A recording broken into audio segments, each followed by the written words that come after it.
Džihan govori Hančer da je ne može stavljati u isti koš sa Bejzom, jer je Hančer učinila nešto mnogo gore. Njegov brak sa Bejzom je bio obaveza, a Hančer je voleo svim srcem. On navodi to da je Hančer uništila njegov život, ljubav i sve što je imao. Nakon toga, Džihan pronalazi način da izađe iz kuće, a to je kroz prozor, te on odlazi sa automobilom, razmišljajući o Hančer, kako je želeo da joj oprosti za sve, ali onda se samo gora situacija desila. Hančer ostaje samo u kući, a Nusretov čovjek je još tu i sve prati. Hančer razmišlja kako da nađe način da dokaže Džihanu svoju nevinost, ali ovo će biti teško izvodljivo. Ajsu ne može više da izdrži ovo što se dešava u vili sa sinem. Ona odlazi kod Meliha i govori mu da mu Kader na silu želi da uda sinem i da je laž da sinem ne voli Meliha. Melih zagrli svoju sestru i govori u sebi da će uraditi šta je potrebno, pa kakve god posljedice imao. Gulsum dolazi kod Bejze u kuću i prenosi joj sva dešavanja u vili. Bejza poludi kada čuje da je Hančerino dete u stomaku Džihanovo, ali Gulsum joj govori da je Džihan jako ljut na Hančer, što može biti dobra vez za Bejzu da iskoristi ovu priliku. Melih odlazi kod Mahmuta, sineminog oca, kako bi mu preneo šta se dešava u vili. Međutim, Mahmut nije kod kuće, ali tu je njegov brat, koji dolazi i pita Meliha šta on traži ovdje. Melih govori da želi da popriča sa Mahmutom o nečemu privatnom, ali Mahmut ima poverenje u svog brata, te on govori da popričaju.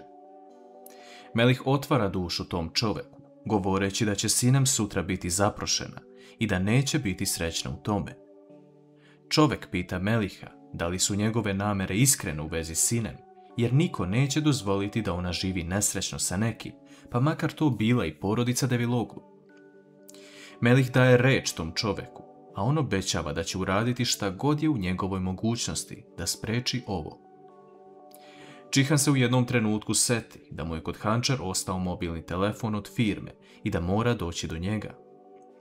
On odlučuje da sa drugog telefona pozove Deriju i kaže joj tačnu adresu gdje se nalazi Hančer, kako bi otišla tamo i popričala sa njom.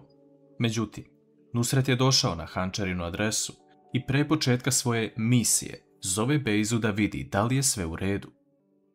Bejza koristi ovu priliku da promeni Mukaderine reči.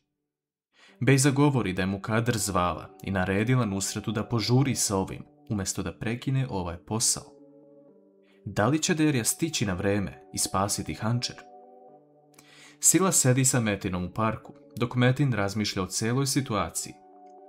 On govori da mu je Sila pomogla da izađe iz dubokog sna i napokon se suoči sa ljudima koji su mu uništili život.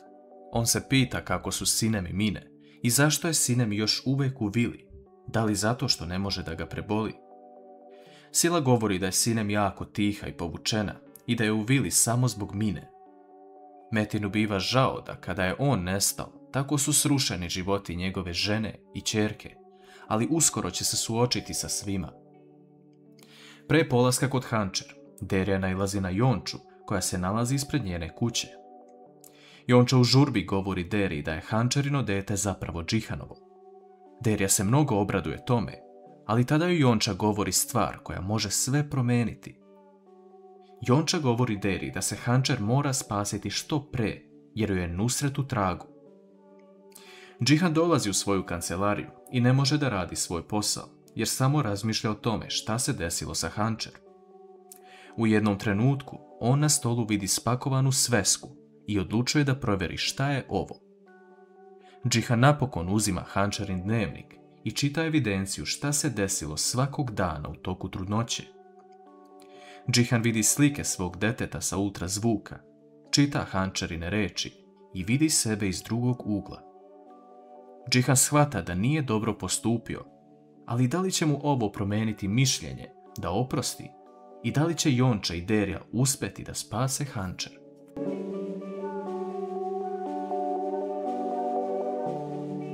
Džihan čita sve što je napisano u Hančerinom dnevniku.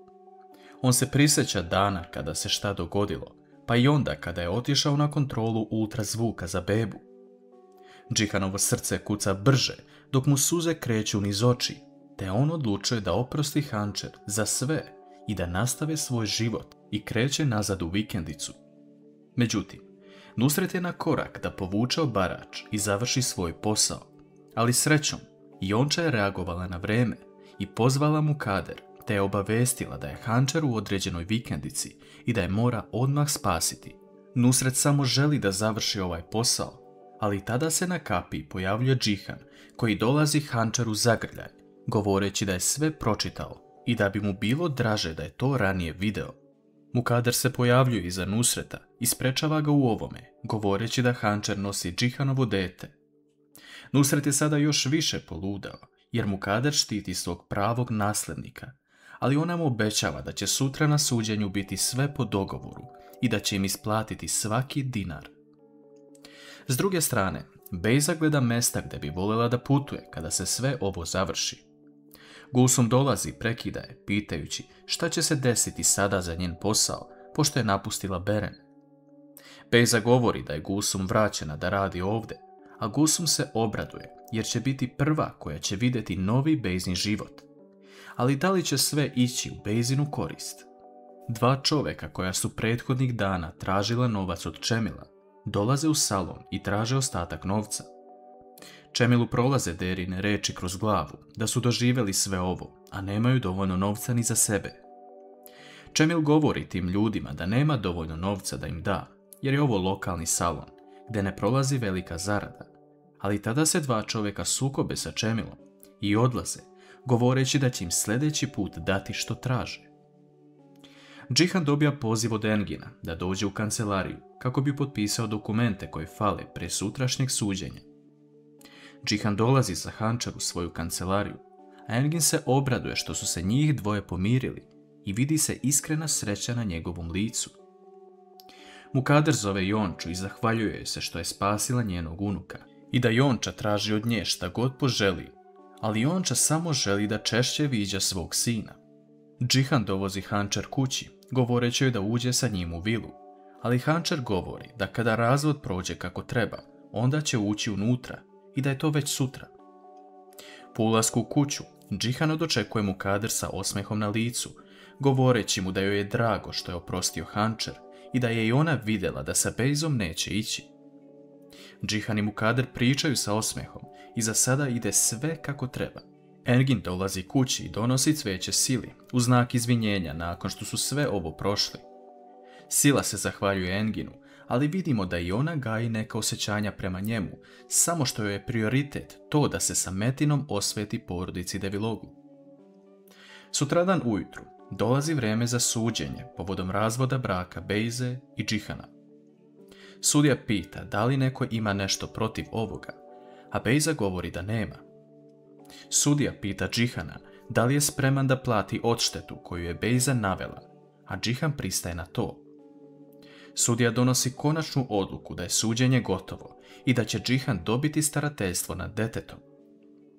Da li je ovdje kraj lošim situacijama ili nas čeka još nešto od strane Bejze?